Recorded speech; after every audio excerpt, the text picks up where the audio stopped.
sorry, Aliens 4. No, Alien 3. Is it 3? Might as well. No, Okay. it's neither. It's technically Alien 4, but I'm just cold opening it with Alien 4 because why not? It seems like the right thing to do for the Shenanigans podcast. So welcome back, everybody. As you can tell, our exploding boy has returned. He is no longer exploded. I'm in the phone right now, so I'm not even here. Still. But yeah, it's now that he has returned, we can go ahead and get back to his homework assignment from last week. As you may or may not remember, we assigned him to watch Tokyo Gore, Please, and now it's time for his book report. How was it? I'm never doing that ever again, by the way. So he loved it. I will not lie. There was some very comedic moments in it, but so there was a certain topic in there that really did not, No, understandable. It's an extreme movie for a reason. So he was here at the house, and we were watching it, and there were only two things that I actually saw him genuinely flinch about. The one thing I think I told you off podcast, what she does in the beginning. Oh yeah.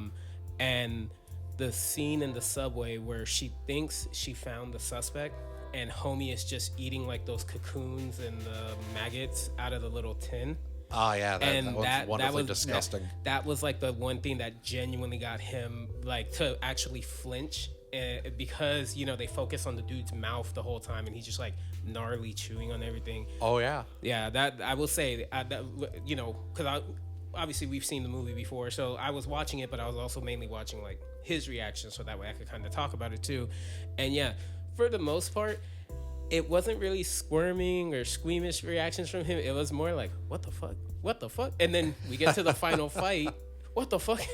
And more importantly, this is the one thing I really wanted to bring up. You remember when the cop goes to that, I guess we'll call it a nightclub?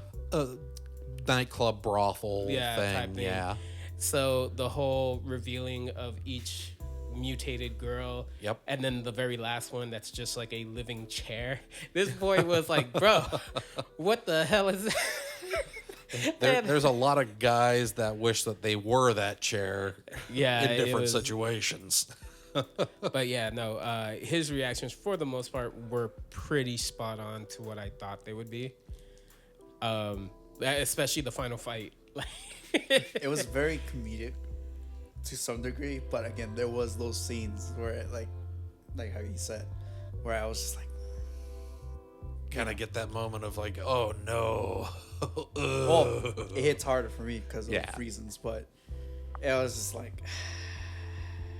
Oh yeah, it's back in that particular era where you're getting a lot more of those Japanese movies that had the more extreme horror bent, where it was a little bit more I wouldn't even say necessarily subversive as much as they were kind of taking a splatterpunk-esque style to the horror movies or the action movies, where things were just massively over the top and dealing with the subject matter that you typically wouldn't see as front and center. In Western movies, most times they would be more inferred or just kind of very lightly touched upon. And in that particular they kind era, of bring it up a bit, and then it's oh yeah, it's it's a part of that character. It's no, they're not necessarily going to be showing you that character doing X, Y, or Z thing front and center, actively in the process. So it's and then the whole reason why we're dancing around it, dear audience, is because of course trigger warnings. We're not gonna just go out there and say these things to you. But if you're interested, movie is extreme. It's very gory. Lots of weird shit. Lots of funny shit. Body horror type. Oh yeah, it's definitely a lot. I would call it a Tetsuo the Iron Man, if anybody's familiar with that. I remember that. It's very closely very related close. to that. The only real big differences were Tetsuo the Iron Man had more, it was more straight body horror for its time with a little bit of a cyberpunk-esque bent. This is a little bit more kind of like, hey, we're taking the body horror in more of the horror side of things. A little bit more Fly than what would it be called? Or, no, a little bit more Scanners than Fly. Yeah, no, that's a good comparison. Yeah. But overall, I highly recommend it because it's an experience. It's a fucking experience of a movie. That said, definitely not for everybody. Do your homework first. Definitely not for kids. Oh, it's great for children. Great for children. No. It's a great family movie. Oh, yeah. All together. Oh yeah, I'm pretty sure that whole club scene is perfect for the family to sit down and watch. Oh, yeah, it's like Alligator Girl. Of course. I imagine there's a listener now that's like, Tokyo Gore, please, Alligator Girl. Oh, man, it's good stuff. Well, So so line. Take now, this. oh God. So, I guess everybody, what's new? What's new with everybody? Josie? Yeah, since you weren't here last week, what's up? Update us. Let us know how you've been. Just vibing, chilling, cruising by, struggling as usual. That's Not what I'd say. exploding. Not That's good. exploding. Yeah, that's pretty much it. Okay. I mean, Okay, without yeah. getting into the personal stuff. 'Cause, Yeah. No, we got you. That's on the that's on for the off podcast. That's on the Patreon. Yeah, the Patreon that we haven't started quite yet. Give us time. Give us time. It's where we'll do all of this in cosplay. Oh yes. Oh yes. It's like once we start it, get us to 1,000 a month, and fuck it, we'll do it. We'll do one episode a month in cosplay. Once we start the Patreon. I haven't done that. I have no idea when I'm going to do that. I'm busy as fuck. Now, Jose, what's up? What's up with you? Same old, Why'd you same get so old. loud when you say it like that? Because Honestly, same old. I did binge the entire new season of King of the Hill. Came back. I loved it. It's good. It's great. There's only one voice that is off in the show, and it's because I think they got a different voice actor altogether, not the same person. Let's see. Picks up, I think it's 15 or 20 years after the original show. And so, you kind of follow Bobby a bit more now. Now he's like a sous chef at this restaurant that he co-owns, and it's literally same King of the Hill vibe. Just now they're kind of dealing with today's issues. In no way is it, like woke or trying to force feed you anything. It's literally just King of the Hill, but just kind of modernized. okay, kind of still very slice of life, but just modern day slice of Yeah, life. yeah, With exactly. That humor bent. No, yeah, exactly. And honestly, I binged it the night it came out. Like I know I don't look like the typical King of the Hill fan, but for some odd reason, the original series, I just got hooked to it. Heard this was coming back. I was like, all right, started watching it, and now I'm kind of sad because not till next year are new episodes coming. Yeah, isn't that just such the biggest pain in the ass? It's like, in a lot of respects, I'm super happy that a lot of shows, especially ones that launch onto streaming, come out all at once, or even just in two little blocks close together a lot of times. But at the same time, that means that, yes, we can watch it all. We don't have to worry.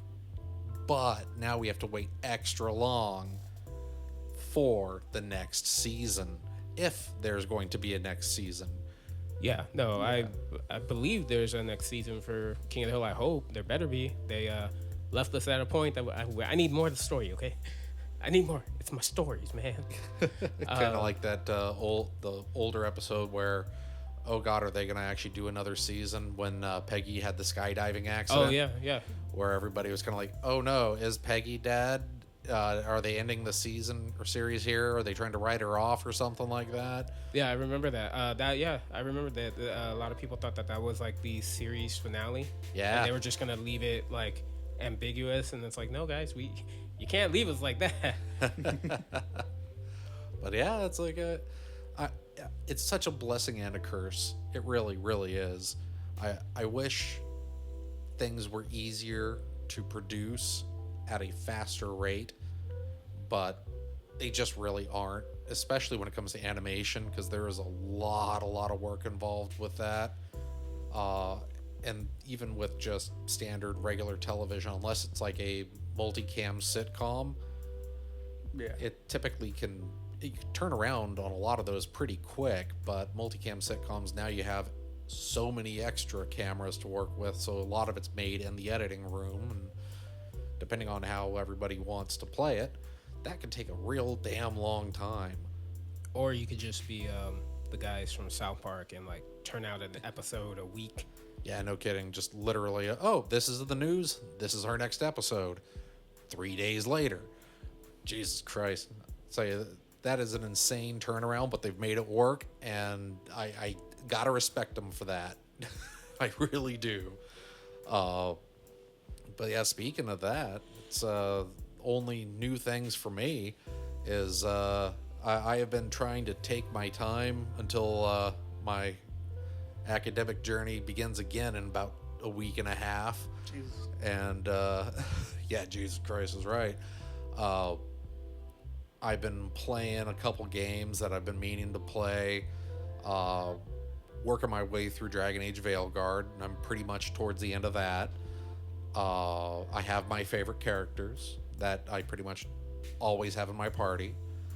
And then I've been playing Fantasy Life, The Girl Who Leapt Through Time, and lots of fun.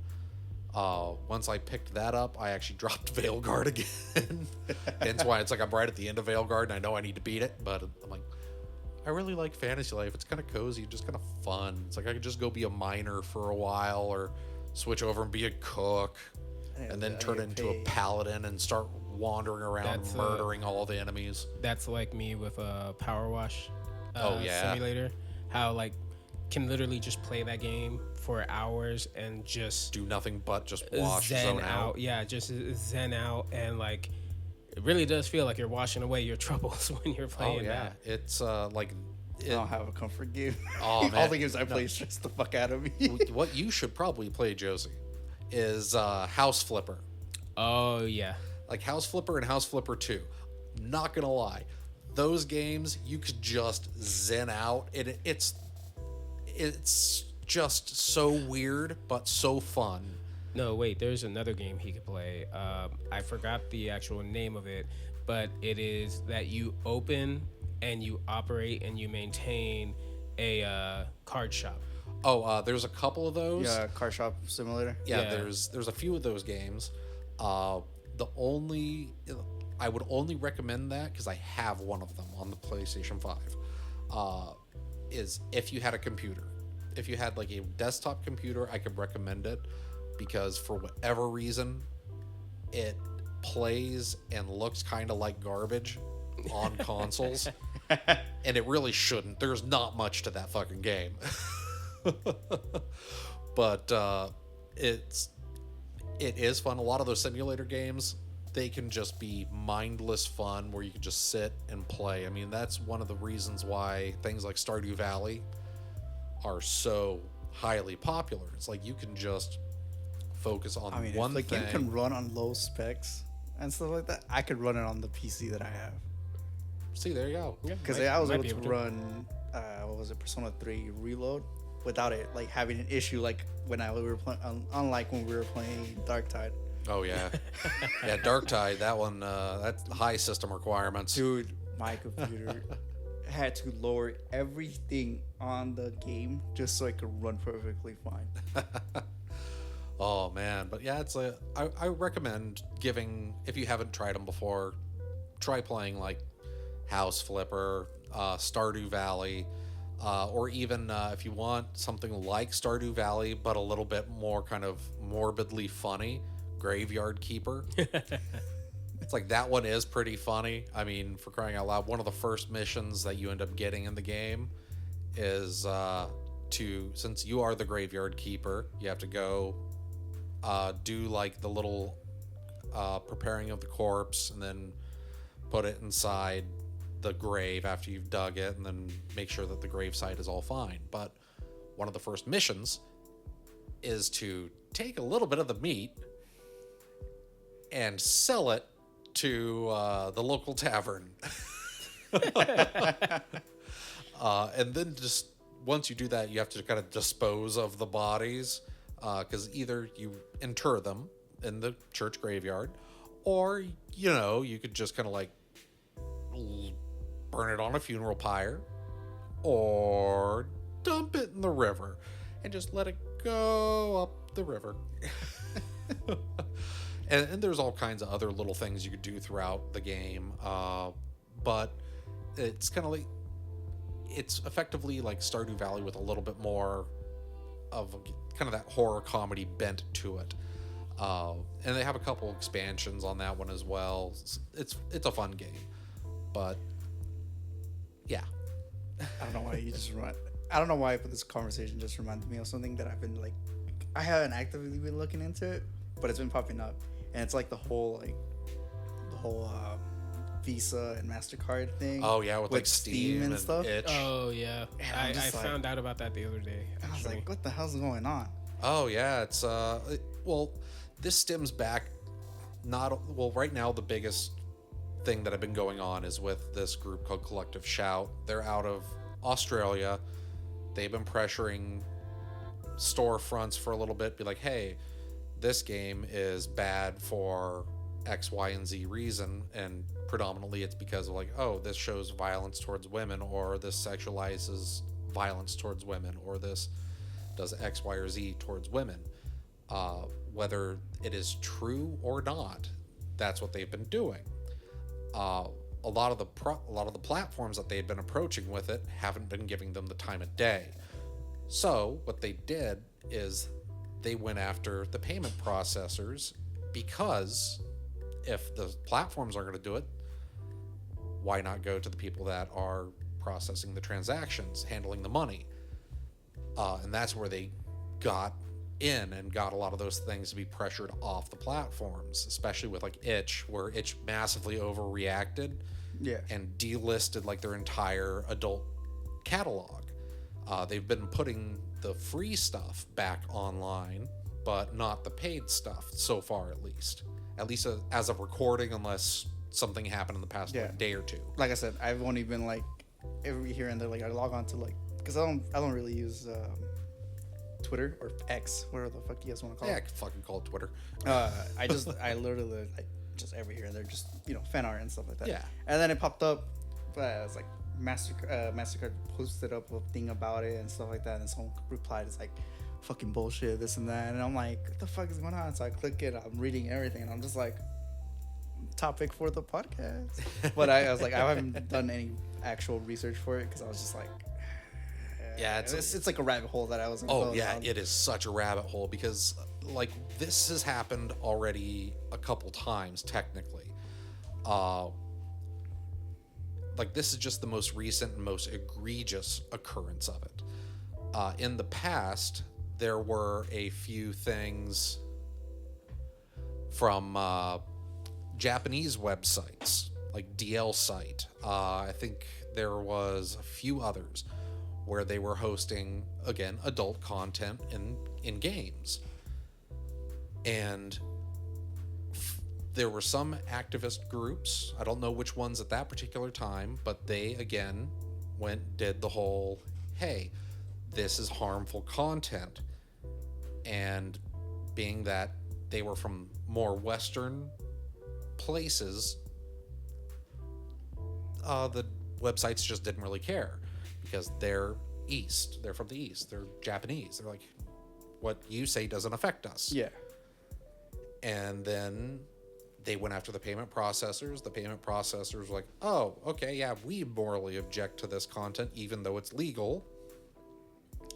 So then that way, why I got that's why. declined. Well, that's one of the reasons why there's a lot of websites from overseas that don't actually have a payment processor per se. They'll go through third-party processors now. So it's like you pay into an account, or you buy like a gift card or fund an amount, and then you just use that amount to pay for that. And that was kind of the first instance of payment processors really kind of censoring things. And there's obviously things in a lot of media that it's like, oh yeah, I find objectionable, because it's just like, okay, this is a little weird for me, or somebody else might find other things more objectionable as well. But it should be it's kind of a censorship and market thing. It's like, personally, I believe that it's like, if you object to it, don't buy it, don't consume it, don't go around it. Simple as that. They don't get your money, they don't get your eyes, they don't get your attention. It's an attention economy for the most part. You react to it, it's going to publicize it. Streisand effect. Ta-da. That said, when they start getting those things involved, like, again, payment processors, now it becomes like a de facto censorship in a sense, where it's like, hey, even though this is perfectly legal in one capacity or another, depending on what locale you're in, you can't buy it because we won't allow you to buy it. And with the fact that they kind of have the monopoly on spending money effectively, that screws a lot of people and a lot of businesses out of things. It's, yeah, again, Especially within the Western area. oh yeah, Because it's like where a lot of the money comes from a lot of times. Because even though, yeah, our economy isn't doing the greatest right now, especially right now, it's like we're still a massive economy. We spend a lot of that money, especially in the lower to mid wage range. It's like we spend the vast majority of money on things, both locally and internationally. So it is a detriment for them to be like, hey, we're not allowing you to spend money. But that's my 2 cents on the whole issue. And I'm just glad that at least now they're kind of pushing back a little bit again, because like, even if it's a lot of things that it's like I won't partake in, because I know that a lot of the things that they had actual objections with were things that I probably actually would never touch. But I don't agree with it being censored in any capacity. It's like, it's somebody's product, there's a market, let the people buy it. You can not associate with the people that buy it. You can not associate with the platform that sells it. That's your choice. But if the content itself is not illegal, let the people buy it. That's my diatribe. Thank you for coming to John's TED Talk. We open up the questions now. Like I said, I didn't know too much about it. That's why I was just like, I'll just bring it up just in case, because Oh yeah, one of us is bound to know more about it. Yeah, it's I stay informed about a lot of this stuff, because like I very much am kind of like, hey, either everything is okay or nothing's okay type of person, where it's like, if it's fine and if it's legal, let it be a thing. If it's not, then producing it shouldn't have even been an issue, or shouldn't have even happened. Yeah. But to have third parties kind of morally police you, that's just stupid. I do not agree. I do not allow it. But oh well. It's the world is righting itself. The people are pushing back finally. It's nice to see that every so often you can get a community that will actually come together and fight for a singular thing, even if for whatever reason that thing is porn games. Yeah, because apparently, like, at least from what I've read on Twitter and stuff like that, it's literally people are like, dude, I bought these games and now they're like no longer in my fucking Yeah, they're not on my in account my anymore. library anymore and stuff like that. It's like, and I haven't gotten a refund from it because of reasons. So what's going on? Yep. And it's just all that's why it's like MasterCard had made that statement that they did, and I was And just then like, Valve even was like, yeah, no, you guys actually did push against us for this. I I just love think it. Half-Life 3. Love it. We all know Valve cannot count to 3. You're not wrong. It's like it's impossible for them. It's like we're never getting a Counter-Strike 3. We're not getting a Well, I mean, Team Counter-Strike Fortress 2 3. just came out, so Yeah, after how many different iterations of Counter-Strike between Counter-Strike 1.6 and 2? yeah, yes. Yeah, but yeah, it's like they're never counting to 3. They're going to start a new franchise.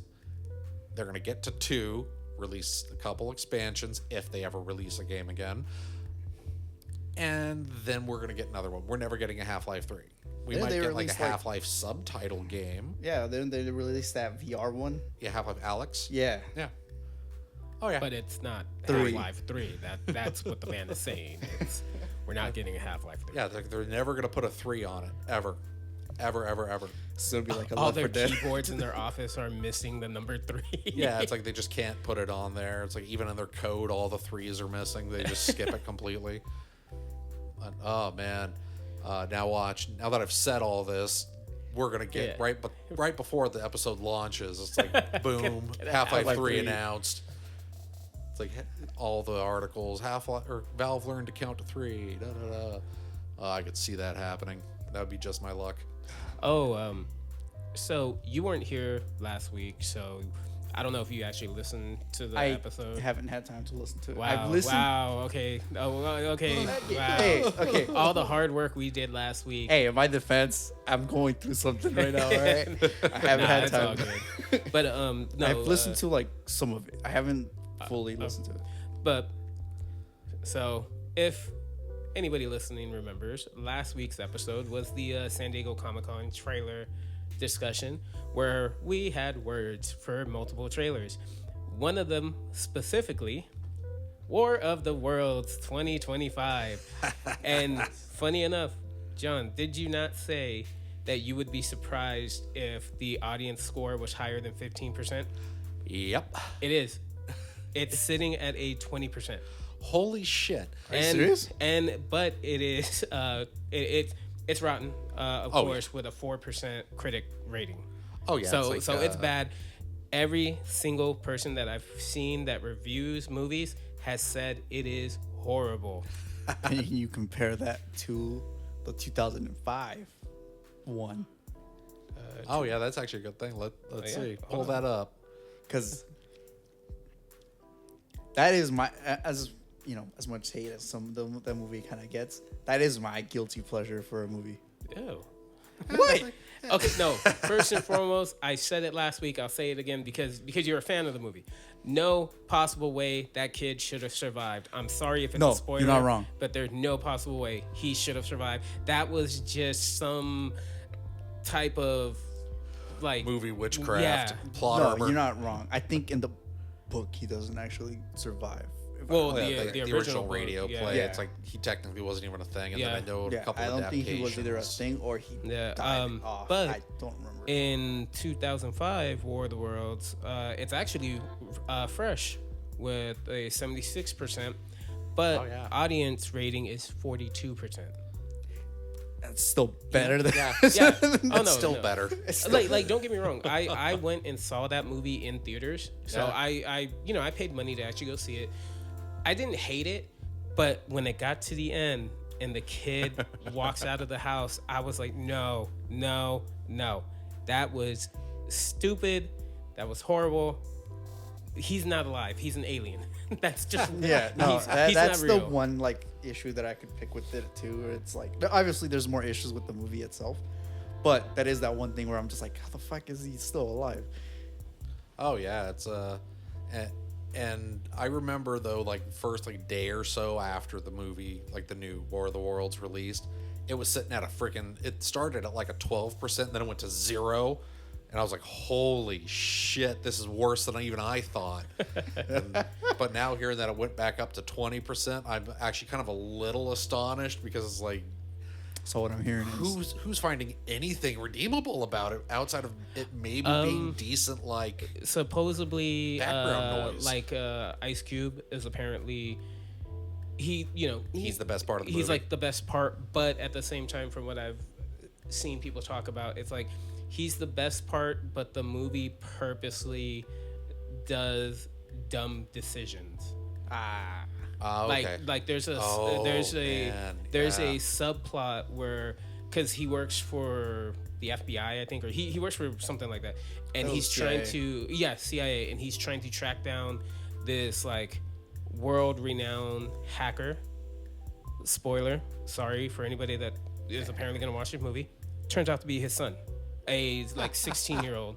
So they pull moves like that throughout the movie where it's like they bring this about. Oh, but this is the obvious answer. Or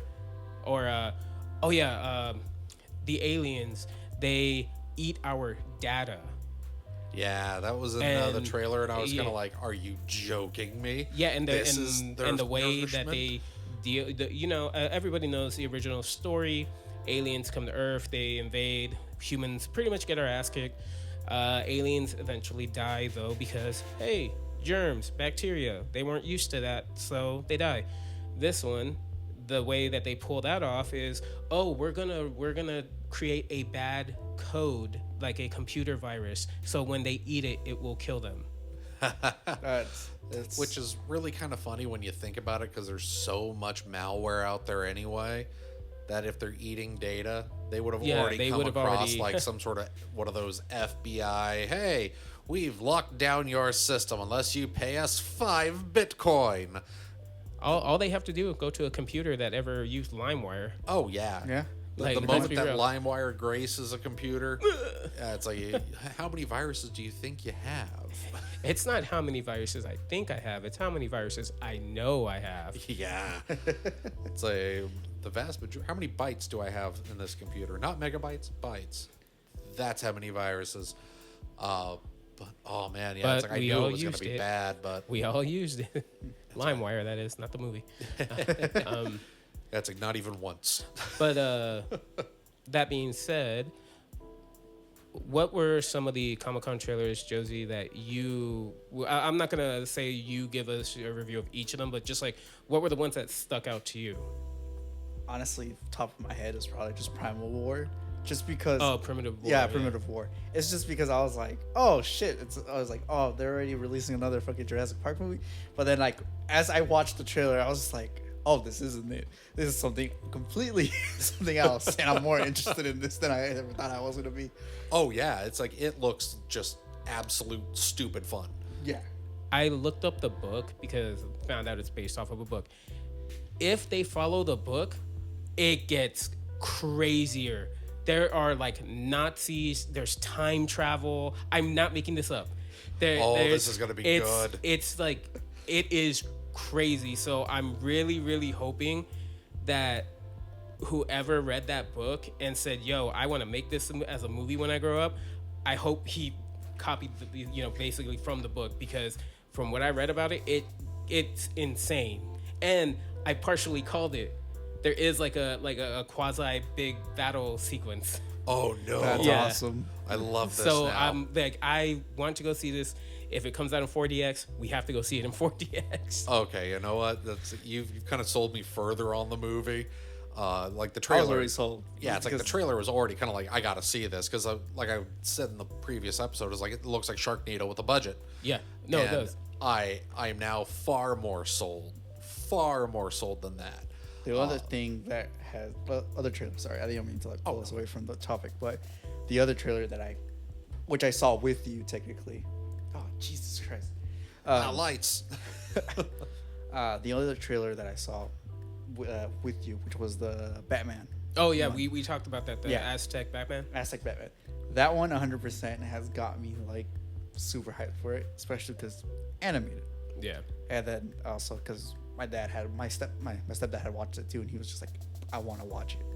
It's rare where me and him actually like agree on like movies that we want to watch, and that's one of the movies that we were like, we have to watch this. Oh yeah, it's like it looks like that'll be a lot of fun.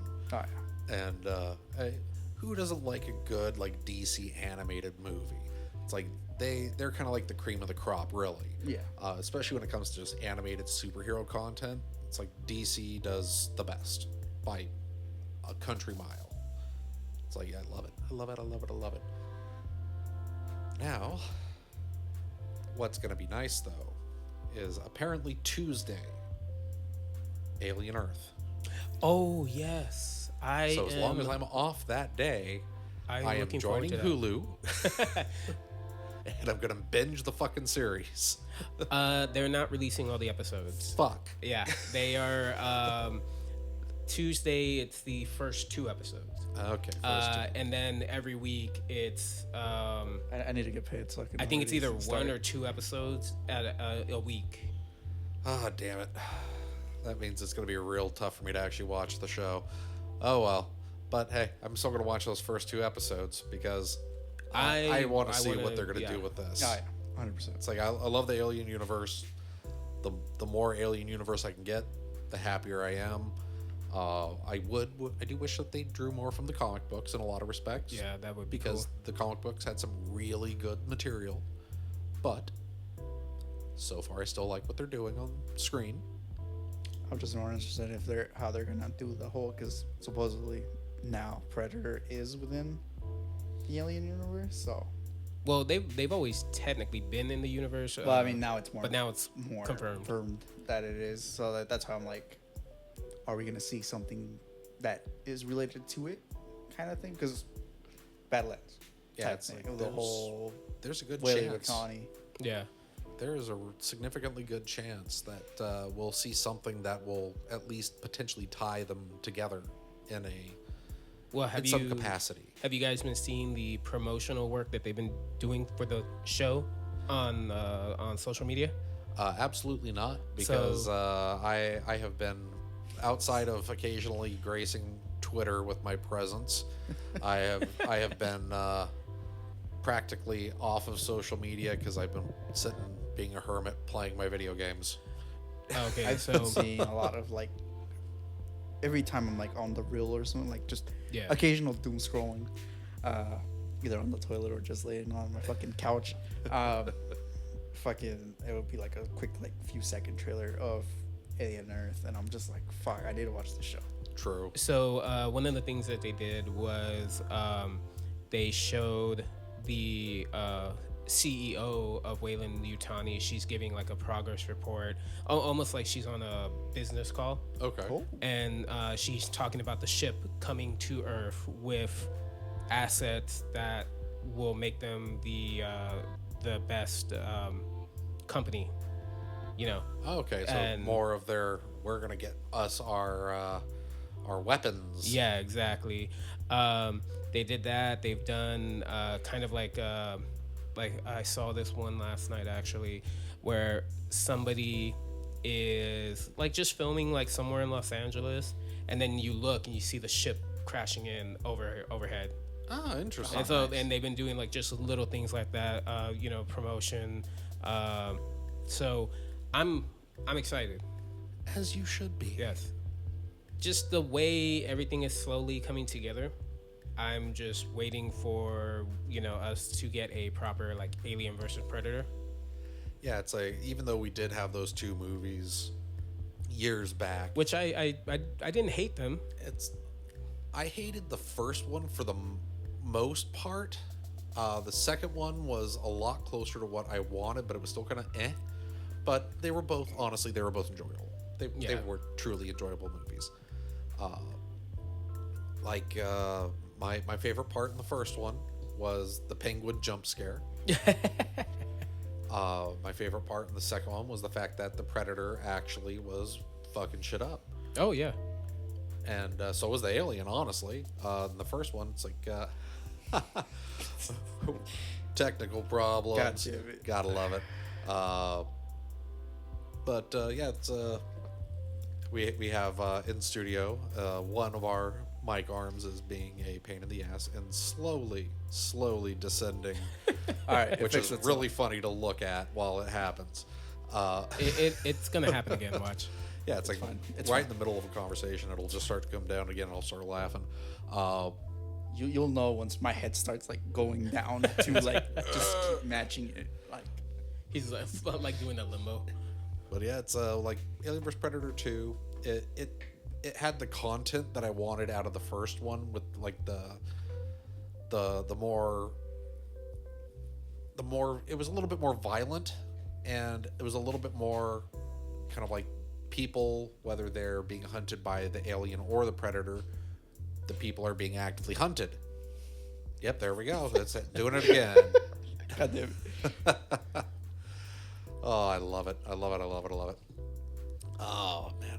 Okay, so what we'll go ahead and do here is, now that we've talked about aliens and such, we don't really necessarily have a full-on topic for today, which is in some ways kind of nice. That means we can, for today only, since we're getting back on the saddle with all three of us here, we can just kind of spitball a little bit.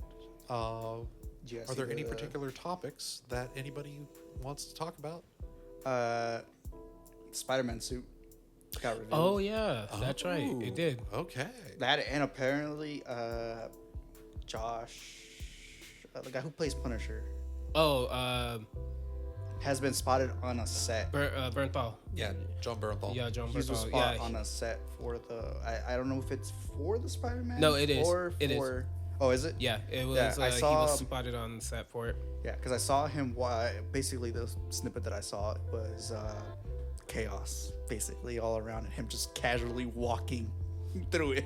Oh yeah, no, they've shown that clip of Spider-Man on the hookup swinging behind Yes. that tank, and then there was there was a picture of Spider-Man standing like on a cop car, and there's like a whole crowd of people behind him, and it's supposed to be like all types of chaotic and this that, and the other. So like, They also released, at least I saw it on Twitter, or not on Twitter, on Instagram. It's Tom Holland, but with Peter's suit, not him in his like daily bugle suit with the camera and everything, and I'm just like, finally. I like that. I like Yeah, that. It's like, we- and I'm looking at the suit right now, actually, and it's like, okay, you know what? I actually really quite like that. It I very do much like gives the- Amazing Spider-Man. and they actually have him with the web shooters. Yeah, the web, The the actual- small web Yeah, shooters. like right on the wrist. Yes, it's not like the Stark. Oh, web not the shooters. Stark Tech You know how ones? it's like it's small, you Yeah. can't really see it, and this one you actually see it. Yeah, it's like I actually really kind of appreciate that. It's going back to old school, kind of the old school style, and it's like I appreciate that, and it looks good. It actually really looks good. Good on them. I love it. I love I it when saw there's that, more and I was comic just like- accuracy. saw I that, am and I that was kind like, of nerd. Yes. Oh, I mean, we have the Daredevil suit now True. being. well, it's like yeah. Well, it's, in the show, he has different versions of it, Of but it. they're all like I know, comic accurate. yeah. Yeah, from at least from what I seen the last season or the last episode of the last suit that he wore was more of the more recent one, the black red one. Yeah. Yeah, it's you got the black red, then there's the kind of reddish yellow. Yeah. Ketchup and mustard. Yeah, Ketchup and ketchup and mustard. mustard Daredevil.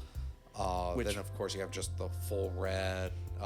There's also like the I would call it the ninja variant that he has as well. Oh, It's- yeah. Which is also really pretty recent in the comics, where he also has the full beard. But that one I don't think that they're going to get to in the show. No. It'd be kind of nice, but at the same time, it's like that would be far enough along in the storylines to where I don't think that they would get to it before Disney would pull the plug, or Also- before even Charlie Cox would pull the plug. Also, Iron Fist got confirmed MCU wise. Interesting.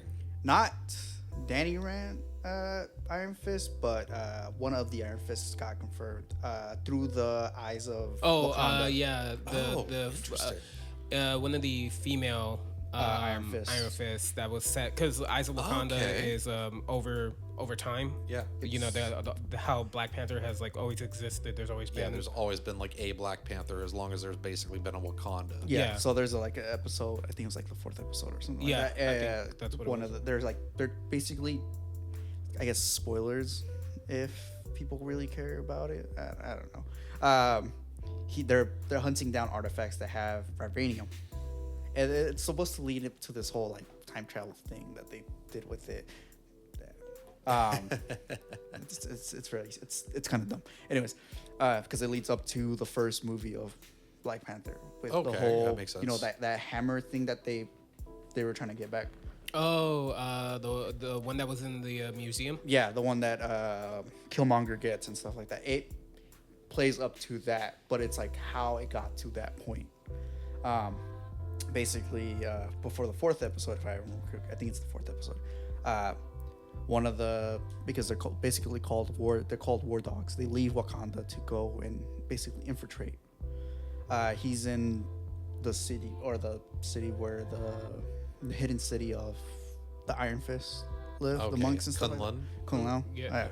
And then there's a dragon head that has a piece of Okay. the vibranium, which is the tongue, ironically enough. So the guy steals the whole head and started trying to rip it off the thing. So the Iron Fist is sent to retrieve the head, and they have a whole fight.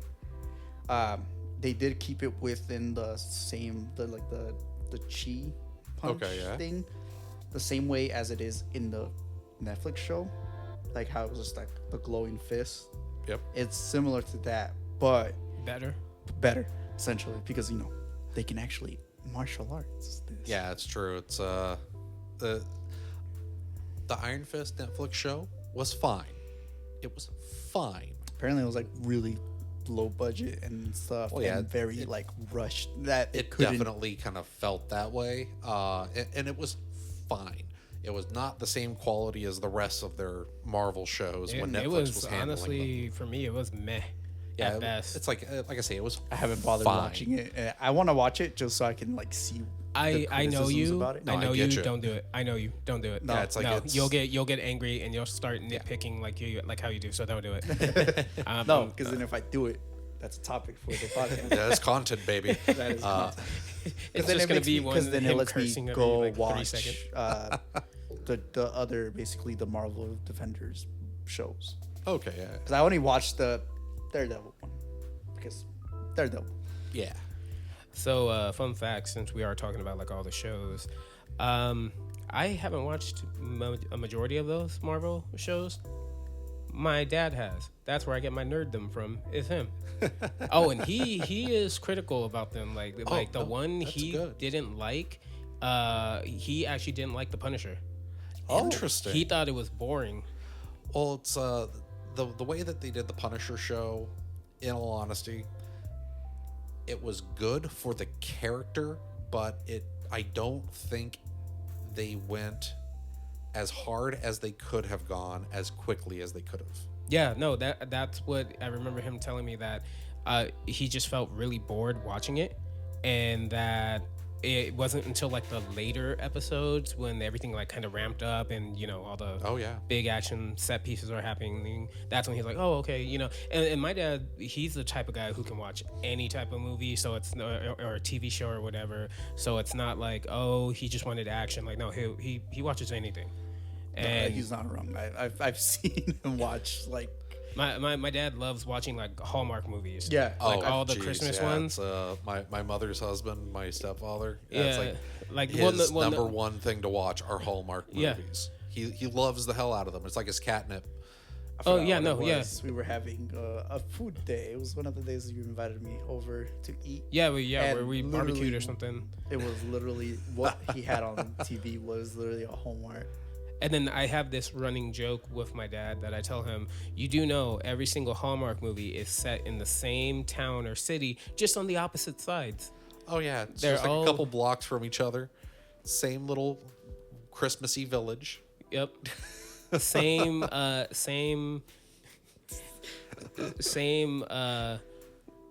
what is it? Married to their work life young executive who has to go home for some reason, and when they go home they see their childhood or high school sweetheart, and The one that got away. yeah, the one that got away. And then it's like, oh, they start realizing how much better life is if they just take it slow and relax and enjoy stuff. And it's like, I would tell him, I'm like, Dad, why do you watch these? And he's just like, I don't know, I just like watching them. I'm like, hey, if that's like your, You if kind that's of know what just- to expect with them, and it's like, even though they are pretty much like a movie by numbers, it's even though everything is predictable, everything is the same, all the plot points, everything. There's that kind of level of familiarity I can give them, to where it's like you can feel comfortable watching that, because it's like you don't have to invest yourself in a movie or a TV show like a Hallmark movie. You're not going to be blown out of the water, but you're not going to be disappointed. So I can kind of understand Hallmark movies. I still can't understand War of the Worlds. But I understand Hallmark movies. It's Hallmark makes their version of War of the Worlds. It's It'll like, look, probably this be was better. I know, it probably would be. Honestly, anybody can make a better one. yeah, it's like doing a virtual, like effectively kind of unfriended War of the Worlds was just a very poor choice. But whatever. Well, again, I could probably take a whole podcast on just why that was such a bad idea. I'm not gonna, but I could. I'm just gonna hold it now because it's Yeah, we really need to buy another mic arm, because we're having some fun technical difficulties, and we're getting to watch it firsthand. Some of the occasional giggles you might hear during the podcast is just watching the mic arm slowly lower right in front of Josie's face, just him following it slowly as it goes down. Also, I thought about a topic that might make the fighting community mad. But hey, we finally got a good Ken Masters in a good fighting game for once. Apart from Third Strike. But True. So City of the Wolves. Yeah. Basically, yeah. What he's referring to is for anybody that plays fighting games. Just recently, Fatal Fury, City of the Wolves, their first guest character, Ken Masters from Street Fighter, came out. We both played him. A lot of fun. So I know that when they do crossovers, it's not always like, oh, hey, who's popular? Just grab and put it. Sometimes it is, but sometimes it isn't. Apparently what SNK really did with this, SNK and Capcom, they were like, okay, what characters from our game actually feel like they belong in Fatal Fury? And so they picked Ken. And yeah, just... like when you look at like gameplay of something and you're like, aesthetically something not making sense. No, it does look like he's always been there. Yeah, it's like, oh, this just fits. Yeah, it just fits really well. I mean, have you seen the cutscene for the end of Ken's thing? Yeah. They're heavily teasing Capcom versus SNK 3. Oh, that would be lovely, especially if SNK is the one to actually produce it, because I'm gonna put on my hater hat. Street Fighter is garbage. Street Fighter has been garbage for a very long time. Well, yeah, I've seen the swimsuits. We've all seen them. Hey, I'm just going after the goonery right now. But yeah, it's like Capcom hasn't released like a solid fighting game since like Third Strike and Marvel vs. Capcom 2. Somewhere our friend Luis is crying. You've triggered him. I will trigger him all day when it comes to Street don't Fighter. Forget that one Street Fighter 4 conversation you guys had. Oh yeah, on his stream. Yes. Oh yes, that was lovely. Because again, I'll put on my hater hat for Street Fighter. It's like I used to play Street Fighter a lot back in the day. I was competitive when I was much younger. In my teenage years, before Y2K. And during Y2K. This is the before me time. Yes, the before times, Josie. The before times. I forget how much younger you are. Jesus. But it's like I used to play 10 competitively. years younger than you guys? Yeah. At least. About, around there. Also, birthday's coming up. Just to let you guys know. So we will do Magic Night that day. Okay, Gooner presents. But yeah, it's like I used to be in the competitive scene here locally. I played Virtua Fighter, King of Fighters in the arcades. Virtua Fighter 6 trailer. Oh yeah. Yeah, there was Marvel Superheroes. Oh yeah, I remember that. That's Like like deep cut. pre-Marvel versus Capcom. And even like Street Fighter 3 and up to Third Strike. And then my last like semi-competitive game that I played was Marvel vs. Capcom 2. It's like I was very good at it, but I wasn't when I got to that point I was already kind of pulling back a little bit, so it's like I never devoted enough time to really go and be super competitive. But it's like I had friends and like Jared. Oh yeah. Yeah, he was- cheated that one time we played Street Fighter at Nickel Arcade. I'll never But, forgive him for that. He disconnected the controller. But no, it's like he used to be really competitive in Marvel vs. Capcom 2, and a couple of the other friends that I used to even work with at times were in the competitive scene, and they were all really top-rated players, at least here kind of in the Valley. And that was like the last real solid, to me, fighting game that Capcom had really released, and that was the last solid fighting game for a long time, in my eyes. Before like Arc System Works, they really kind of stepped in and filled that void with like a fun technical fighter. I mean, that new Marvel game looks fun. Yeah, it's like that's one thing that they've always been really good at, is they've been making fun, really eccentric technical fighters since PlayStation 1. And I love their games, but I will never be competitive in them. Because frankly, I don't have the coordination to get that good in a lot of the more recent stuff. And on top of that, I'm getting older. I really don't care to practice that much anymore. I do miss the competitive scene to a degree, but We were already in the retirement home. Yeah, We it's play like I'm- Magic, bro. yeah, it's like at this point, it's like I'd rather just start thinking about maybe I'll make a standard legal deck in Magic. If it's not that, then it's Final Fantasy 14. That's also the graveyard or the retirement place for Oh man, yeah. fighting community players. But if not that, it's Magic or any version of a card game. Yeah, it's like card games have had that resurgence once a lot of other competitive things have died a little bit more. Pokemon mostly because like you get a lot of scalpers and such really kind of hyping things up and blowing values out of the water and making things harder and more rarer to get. But yeah, Magic has always had that problem, but not to the same degree as recently. Like yeah, Final Fantasy. Was yeah, the like Final Fantasy set. biggest reason why that shit fucking blew out of the proportion. Oh yeah, it's like it was a great set. It really was. But my God, we'll talk. Well, we'll talk about that in a few minutes. We'll get back to the fighting game stuff for a moment. Mostly because I could still hate on Street Fighter for a little bit longer. Yes, please do. Your mechanics are trash.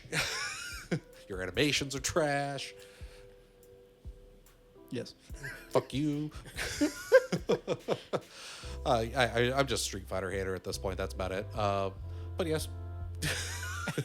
Go ahead. Where do I go from there? I mean, you can talk about Guilty Gear bringing new guest character and stuff like that. I don't know. Oh yeah, so Evo happened, and they showed the trailer for Lucy from Cyberpunk Edge Runners. Oh yeah, I actually did see that. I'm not gonna lie, and I'm by no means am I anybody important, but I wasn't really impressed all that much. It's like it looked cool, but it just wasn't. It not like how other character trailers come out and you're just like, yo, that looks so cool, whatever. This one, I was just like, oh, okay, that's nice, and It's just kind of a cool pick, but It just felt random, honestly. yeah, it kind of felt a little random. It was cool, but it was like, okay. I'm interested in how she fights, but I don't think that in the trailer that they did the best job of showing or making her seem like as an exciting character. Yeah, that's there you go. That's what I was missing from it. There was like no real like excitement, like oh wow, like it's just kind of like frankly, I kind of would have preferred them. Well, because also she was best girl, but I would have preferred Rebecca. Yeah, Short stack. yeah. I far would have preferred her because in the show she has much better personality, far more in your face, and is more kind of upfront and action heavy. Like she gets in there, gets dirty with the fighting and the violence. Lucy's a little bit more kind of behind the scenes kind of fighter, or more stealthy. Hence why her main weapon is the little wire thing that she has, which you can also get in Cyberpunk. But which super effective in Cyberpunk. But it's like I think Rebecca would have been a better pick for the show, or for the the fucking game. Personally, it's still cool because it's like I fucking love Dead Runners. Yeah. But Edge Runner Season 2, baby. oh yeah, it's like I'm wondering what they're gonna do with that, because all we have right now is an announcement. It's like it's gonna happen. Cool. What's the cast? I want to know. Give it to me now. Put it in my veins. But then again, I'm also hardcore into Cyberpunk too. It's fucking great. It's like the whole, the universe of the game, the tabletop. It's lovely. Do you a lot of fun. Do you remember when the game came out? During COVID, and then you and I were essentially playing at the same time, just like relaying back to each other, "Hey, where do you find this, or where do you do that?" And then you got to the point where you're like, "Jose, where are you still at in the game?" And I was like, "Oh, I'm in this part." Like, Jose, that's the prologue. Finish it already. Just start the game. I was like, no, they gave me options. I have to go and do that. That's why I'm bad at open world games. Oh yeah. I will go all over, and if there's 100 people there, I will go see if I can talk to each one of them. Oh yeah. It's I remember that. Welcome to Witcher. Oh yeah. It's like the CD Projekt Red stuff in general. Like, even though when you and I were playing Cyberpunk 2077 on launch, even though it was crashing all the goddamn time. I only had it happen once. You lucky son of a bitch. I only had it happen once. After I bought it, it crashed on me 3 times. No, for And I me, was just like, one time. It's like for me, it's like it crashed pretty regularly for me in the early times. But it's like, even though it was crashing a lot, and it was a buggy mess, I loved that game even then. And then when they did the big Phantom Liberty kind of expansion / retooling, went through, played again. I still need to play that. Still fucking love it. It's now in such a state where it's like, I wish that it released now, so it didn't have that stigma attached to it from the early days. Because it did release as a buggy mess, but it was still so phenomenally fun. And yeah, the prologue was massive. It's like there was so much you could just do in Night City that had nothing to do with actually furthering the story before you really even got into the story. The prologue, I remember you could literally level your character up like to what, like level 20 or something like that. Yeah, pretty damn close to the cap. Yeah, You yeah, could get pretty up close there to and the just cap, and go then just through. yeah. I was just trying to get through the story, so I literally just went through it, and I was like, all right, let's go to the story. And then the boy, I cried. Oh yeah. That hurt. That hurt. I was like, Jackie, man. Yes. Jackie forever. My choom. Yes, dude. No, that I remember because you had played a little bit more than I did, so you got ahead, and you were like, "Hey, did you get to this one part yet?" And I was like, "No, I think I'm almost there." You're like, "Oh." And I was like, "Oh God, what is it?" He's like, "You'll see," and I saw, and it hurt so bad. Oh yeah. It's like that. It hurt more than the ending. Oh yeah. It's like it depends on the ending. Well, you know which ending. Yeah. Yeah, it hurt more than that ending. Like, oh yeah. It's and of course, Judy is best girl in that game. Yep. Yes. She absolutely is. It's like, even if you don't use her as like the romance option, like since she is lesbian canonically, you have to play a female avatar to be able to get with her. But even if you're playing a male avatar, Judy is still probably one of the best characters in that game because she's just fun. She's just fun to be around. I like her dialogue. She's chaotic. Yeah, it's like everything about her is just fun. And I know besides that, Pan Am is also a lot of fun as a companion character. But Johnny, that really did kind of make it. It's like, because even bringing him back to do like the Phantom Liberty stuff, Man, I love it. The time of his life, man. Oh, yeah. He enjoyed that. Yeah, it's I even remember was it when they were doing the stuff for that one movie, for Matrix, Oh reboot, yeah, that remake, one. whatever it was. No, it was just a continuation. Yeah. There was one question they're asking, it's like they're putting a petition out to let the player have sex with Johnny, and he's like, "Would you be okay with that?" And he's like, "Hell yeah!" I was like, "I love this man." Yeah, it's like, because I mean, frankly, it's like after you spend enough time with him in that game, it's like, you know what? Why isn't Johnny a romance option here? It's like he's just a little off kilter enough to where you're like, okay, I like what you're cooking. Yeah, I was like, dude, when I saw that interview thing, I was just like, oh, dude, I love Keanu. Oh yeah, it's like and as you progress through the storyline in there, it's like, of course, you can go through and do Carrie, his bandmate, that storyline as well, and that opens up some interesting dialogue with Johnny as well, because like you do learn a lot more about Carrie that even Johnny himself wasn't a whole aware of, and what he was feeling kind of behind the surface. They did a fantastic job with that game, even when it was broken as shit. And then to see what they've turned it into today, I am super happy about that. It's a lovely thing. It makes me very happy. I'm a happy little boy. Still want to check it though. Yeah. But yeah, I always played Gunslinger, just Revolver all the time. Oh, nice. Because the Revolver was, especially early days before Phantom Liberty, that was so OP. Oh, I remember. It took me a second to think. I remember the one that if you trick it out just right, it's like a one shot. Oh each yeah, time. just regardless of difficulty, it pretty much just one shot damn near everything except for maybe the highest tier of bosses.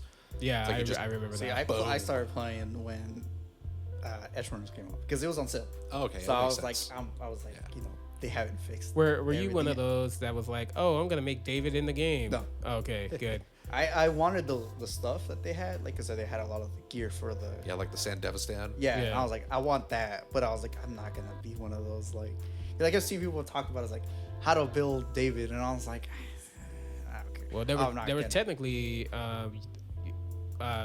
tutorials on how to build every character. Yeah. Oh yeah. But I was just like, I just want the gear, and then just leave my character stats the way they are. I was like, I just want the gear just to have the gear. I don't care about if I ever use it or not, but I just want the gear to have the gear. Oh no, I feel you. It's like I made sure to get Rebecca's guns. Yeah. Frankly, they were shotgun, actually super good too.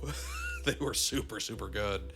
But yeah, it's like I'm waiting for the next season, and it's going to be a long time to wait. But I know that they are doing another Cyberpunk game, so I just gotta wait, and hopefully. Are they working on like a multiplayer one? Well, they were. That one's next at this point, I believe. Because they're working currently on the next Witcher, which is starring Ciri. And then from there, I'm not 100% sure on what the following game to that will be, but I can only hope it's going to be the next Cyberpunk, because I would like it sooner than later. Mostly because I'm impatient and I would like to play it now, but I know I've got to wait. But that said, it's like I'm gonna play the next Witcher because I played all the Witcher titles too. They're fun. Dude, I'm still waiting for more information for Wolverine, dude. Oh yeah, that's like we'll eventually get information for that. Oh yeah, speaking of comic book and games in general, the whole Monolith shut down, Warner Brothers Oh. canceling all kinds of stuff. Yeah. So the Wonder Woman game gone, and things, they really did kind of screw themselves in some respects with like the release of the Suicide Squad. Oh yeah. Because I know a lot of people, depending on what area of the internet you went to, they were like, "Oh, it's a woke game," or "They're not doing the characters right. Why is da da da da da?" It's like lots of stupid fucking arguments. In all honesty, the game was just repetitive. Oh yeah. No, 100%. It's like, that's it. Yeah. It's like because I picked it up when it was on sale. See, I got it when it was free. But it's like, yeah, I picked it up when it was on sale, and I played through the vast majority of the game. The only reason I didn't finish the game, there's a bug, at least. There was a bug that was at least on my copy that I could not get past.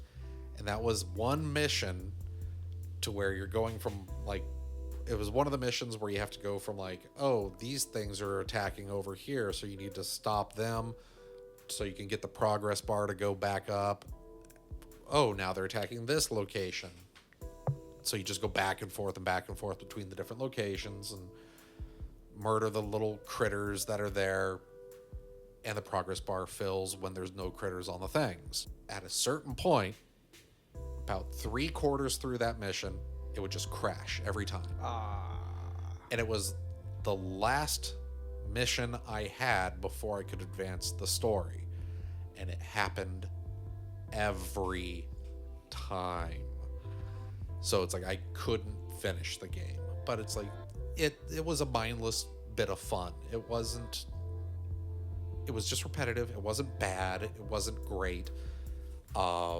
Doing a game like that after having such the pedigree of all the early Arkham titles really screwed the DC game universe, because it's like, okay, now we can't trust them.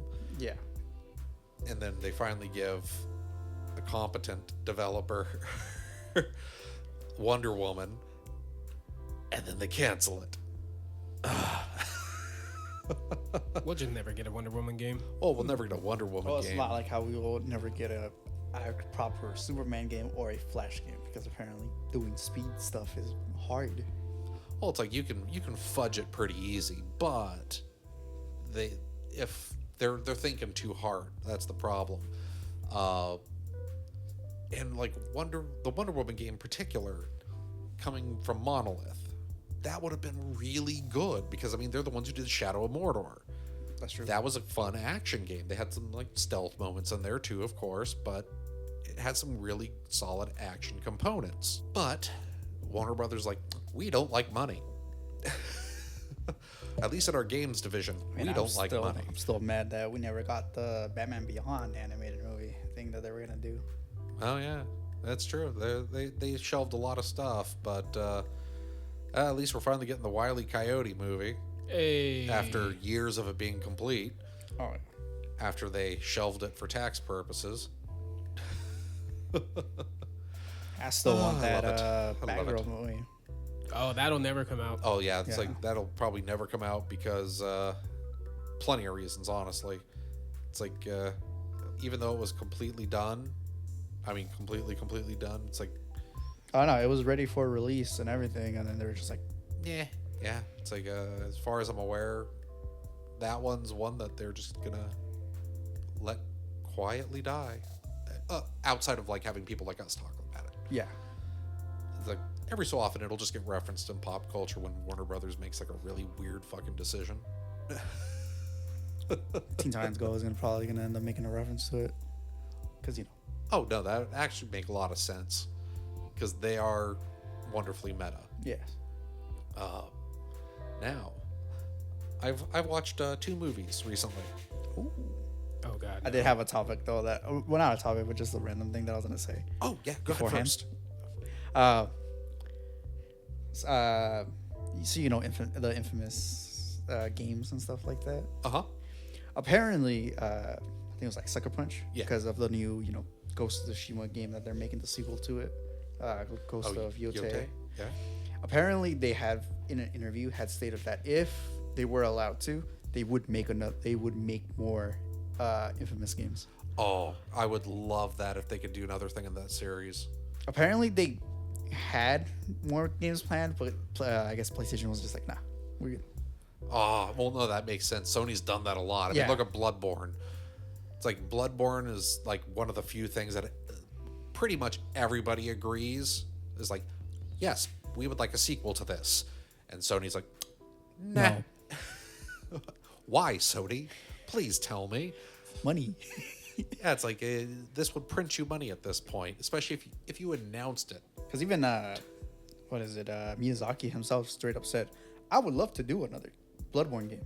100%. It's just something I can't do because of legal reasons. Yeah, it's like he doesn't have the IP. It's a Sony IP, but oh well. But that kind of actually goes into the movies I watch. Oh, cool. Because one of them is a Sony IP. Aha! I watched Until Dawn. I also watched Until Dawn. Yeah, it's like I watched that this week. It's on Netflix, so. It's that was actually a lot of fun. It doesn't really have a whole hell of a lot to do with the game outside of like Couple references. yeah, like a few references here and there, mostly to I think it's like the Dark Anthology series more so. It has to do with the first game. So Well, it has to do with like the first game, the Until Dawn, but for the Dark Pictures, that's there it. you The go, Dark Dark Pictures Pictures. anthology series. It has a little bit of a tie-in to that series of games. mostly But with how they die. But I mean, yeah, and the fun part about the movie, because in all honesty, it was actually a lot of fun, is it's like Groundhog Day.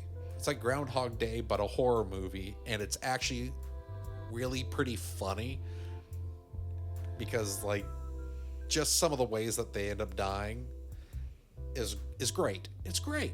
My favorite one is actually in some of like the more recent trailers and stuff that you'll see for like the promo to be like, hey, it's on streaming, like the blowing up inside the bathtub or in the bathroom. That is one of the funniest fucking scenes because it's just like, oh, everybody takes a little drink because it's like, oh, there's water. We finally have water. my favorite scene is the part after that when it's just, I get spoilers, I guess, if people really care about them more. It's early enough where it's Yeah. not too big of a deal. Well, I mean, because it came out in theaters and now it's like on streaming, so it's, but so like when she's laying on the floor and the guy comes up and he's just like, you can't win by just standing still. Then she just goes, what? Boom. I love that. It's because it's quite literally the first like iteration or the first like 2 iterations or something like that. There's no water available. None of the sinks work because Megan, one of the characters, is in the bathroom, kind of looking in the mirror as that's where she respawns effectively. And this time there's water in the bathroom as they're just kind of hunkering down in the bathroom. So they're like, oh, yes, please give me some water. I would like to get something to drink. Then the first guy that drinks just starts coughing and coughing and coughing. And then suddenly just, boom, his ass explodes, like completely. And then everybody's freaking out. And then it's another person explodes. Then they start putting 2 and 2 together like, oh, shit, it's the water. And then it's like, but we all took a drink. And so just everybody just starts exploding. I loved it. That was so good. But the scene that I'm talking about, which is that, is you hear the music. It's like really intense, and then that's when he delivers the line, and then it cuts off. The music just goes quiet, and then you hear what? Boom. Boom. Yeah, it's like and then the guy just goes. It's so fun, and one of the funniest, or one, I wouldn't say the funniest, it's one of the most fun parts about the movie is it then, like, this isn't really necessarily a spoiler, but it's the tease at the end where it's like, oh, it shows the cabin from the actual game at the very end and the car pulling up to the cabin. So it's like, okay, so this is just another iteration of what is going on at that cabin, but of course in the game that you play Until Dawn, it's like, oh no, you're just playing effectively the movie making the choices and Yeah. whatnot. But It at makes- the same time, it's like, okay, in the film, all the characters are conscious that it's like, oh, there's several, this is like our 5th or 6th or 10th attempt at getting through this. And so it's like, it's really kind of fun in that respect, where it's like, oh, you have the Groundhog Day effect going on there in that one. Whereas if they ever do a sequel to this and it does follow the original game for that, then it'll be interesting to see if they kind of keep the Groundhog Day-esque feel to it, think or they if would. they kind of go a little bit more like the actual game and have it be just kind of like, no, everybody's kind of playing it straight. If they do more than one run through the whole thing. So that would be kind of interesting to see how they decide to do that. I mean, because again, it's not really a spoiler, but it's a reference again to the game. Jesus Christ. that mic arm. We need to buy a new mic arm. But yeah, so like there's obviously references to the first game with the patient files. If you saw the patient file, one of the patients is the main guy from the first game. Yeah, Rami Malek. Yes. Yep. His character from the first game is literally one of the files that you see. And I paused and I was like, hold on, let me read this real quick. 'Cause, and then if you look at it, and then like the main villain, I guess, quote unquote, is technically the therapist from the first game. Yeah. And it's like, I was really happy with that. yeah, I was like, oh, I'm happy they did this. It's like, so I highly recommend it. It is a fun time. If you have that chance. If you turn off your brain and like go in at it with, it's like, it's not like it's not the movie, it's not the game thing. You will 100% enjoy that movie. Oh yeah, it's like, because it's like, it's not even really, even though it's a horror movie, it's not a horror movie. It really isn't. It just has the gore of a horror movie. Yeah. It's self-aware in a very similar way as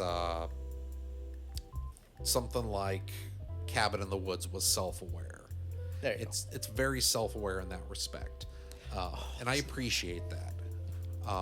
That said, the other one that I watched, The Dead Won't Die, that one is all kinds of fun, in all honesty, because it's very meta. It is very, very meta. It's Adam Driver, Bill Murray, Chloe Sevigny. You got Selena Gomez, Tilda Swinton, and it's like small town America. Fracking has caused the world's axis to shift, and because of that axis shift, the dead have risen. And it's wonderfully meta. Like right out the gate, you have Adam Driver's character making reference to the fact that The Dead Won't Die song by Sturgill Simpson is the theme song. Because moments before, it literally plays as the theme song. And then Bill Murray and him are in the car. Damn it, it's on Netflix, but I don't have Netflix. It's like they make reference to it. It's like, oh yeah, it's the theme song. Bill Murray's character, like, the theme song? Yeah. Lots of little meta jokes here and there. Very fun. And again, it's very self-aware because it breaks the fourth wall on more than one occasion. Especially in the ending. In the ending, it basically kind of just shatters the fourth wall. And it gets full-on absurd. It's so much fun, but I can definitely see how there are people out there that would hate it. Because it plays a lot of things super straight. Is this the one movie that I'm pretty sure I've seen a clip of it, and it has to do with Adam Driver's character and Selena Gomez's character. It was like, he's like, she's Mexican. Yes. Okay. That is I have exactly seen clips. it. I have seen a clip of it then. I'm going to describe one of my favorite scenes in the whole movie. It's really towards the beginning. It's like, since everybody knows it's like a zombie movie. Right when the zombies first rise, well, one of the first two zombies is actually Iggy Pop. And it's at night. There's these two characters that are at this diner that they've established is like the town diner. So you have Fern and Lily in the diner. They're cleaning up for the day. They're going to close up. They're going to leave. Everything's kind of getting ready for everything to be done. But the two zombies that came out of the ground are slowly making their way over to the diner. And as Fern's about to leave, they're coming up and in. They attack her. She freaks out, gets killed. The other one, Lily, starts like trying to push back Iggy Pop's character with the like mop, but gets got eventually. And then the two zombies, they're just like, after they've munched on them for a few moments, just kind of start going, coffee, and then just start like grabbing the mugs, slamming them to their face, let the coffee run down, then eventually get like the little carafes and just doing the same thing, then dropping them or taking them and leaving. The following morning, Danny Glover, yes, he's in it. Him and Bill Murray are out front of the diner. Danny Glover's character is the one who discovered the bodies, called in Bill Murray's sheriff character. Bill Murray goes in, looks at the bodies, just slowly looks at like Fern's body, looks over at Lily's body, and then slowly walks back out next to Danny Glover's character. Danny Glover's character goes, "What do you think it was? Was it like a wild animal? Or several wild animals?" And Bill Murray's character is like, "I don't know." And then you see Adam Driver's character basically just roll in real fast in his tiny ass smart car, gets out, walks over, gets the little update from the two of them, goes in, walks up slowly, looks at Fern's body, looks at Lily's body, walks out, right back up to Danny Glover and Bill Murray and says, "Was it a wild animal? Or several wild animals?" Danny Glover says, "I just said that." And then Chloe Sevigny's character comes in her car, walks over to them, and kind of gets the situation, and Bill Murray's like, "I don't think you need to see this." Then she slowly walks in, looks at Fern's body, looks at Lily's body, slowly walks out, kind of looks at the three of them and like, "Was it a wild animal? Or several wild animals?" And it's played so straight. I love it. And the best part, when Selena Gomez's character gets introduced, the three, like her and her two friends that she's traveling with into town, they stay at this little motel that's there. She's watching the news report after, like, the cops, like Adam Driver's character, talks to her for a couple seconds, gives her some change because she wants change for like $3, and sends her on her way. Goes like, "Oh yeah, by the way, there's zombies in here," and they're all laughing at him because he's aware that it's like, "Oh yeah, this is all gonna end badly. This is zombies, obviously." They're watching the news report, and it's like, the police are like, it might be the work of a wild animal or several wild animals. It's a running joke, and it's just played so straight that I love it, because it's like all of these things are delivered with like the utmost seriousness, and it's beautiful. It's a beautiful thing. I actually had to look up the movie because I recognized the name. I have seen that one. You're right. That joke, they do play it so straight, and it's almost like in a way where they're trying to be like, if they could, like, they would look at the camera and be like, get it? You get it? Like there's like a lot of scenes in that movie where it kind of feels like that, where like they like almost like they want to look at the camera and be like, get it? Yeah, the little Get nod straight up to yeah. it. And like little cameos here, there, everywhere. I mean, like even just Tilda Swinton's character in general is just this level of absurd that is perfection for this movie. She is this like Zen, I don't know, maybe Buddhist undertaker who practices and is horrifyingly proficient with a katana. Yeah. And that's not even the full extent of it, but that's what I can give away before seeing the ending. But it is so wonderfully absurd that it was a perfect role for her, because it's just like she just got to be as weird as possible in the best way. It was so good. It was so good. That's a movie I can highly recommend as well. So it's like both those movies that I talked about today, Until Dawn and The Dead Won't Die, both on Netflix right now. If you got it, highly recommend you watch it. Please do. Oh yeah, no, 100% on the Until Dawn. Oh yeah. It's like lots of fun there. But man, it's like I there are a couple other ones that I kind of want to sit and watch, especially now. But it's like I gotta finish my video games. Oh man. Now, the ultimate topic of the day: Magic the Gathering. Oh God.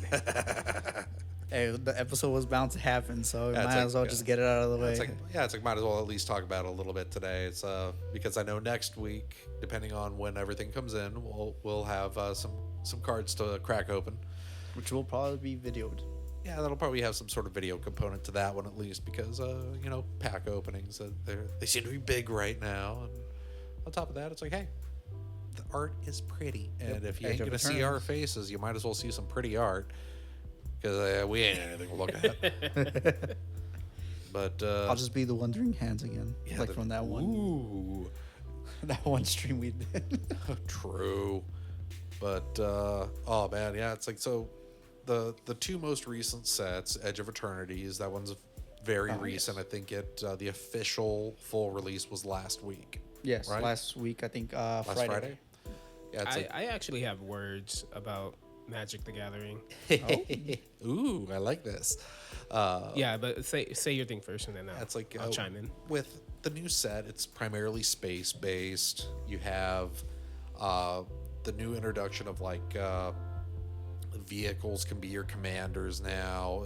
If you play commander, it also ushered in the new rotation as far as standard sets. And with this new rotation, it's like, for all intents and purposes, like you have a couple kind of unpopular sets, but you have one hyper popular set that's now part of it because of Wizards' recent decision to allow Universes Beyond to be standard legal. Yes, sir. And that is the set that released, what was it, a month prior? About, yeah.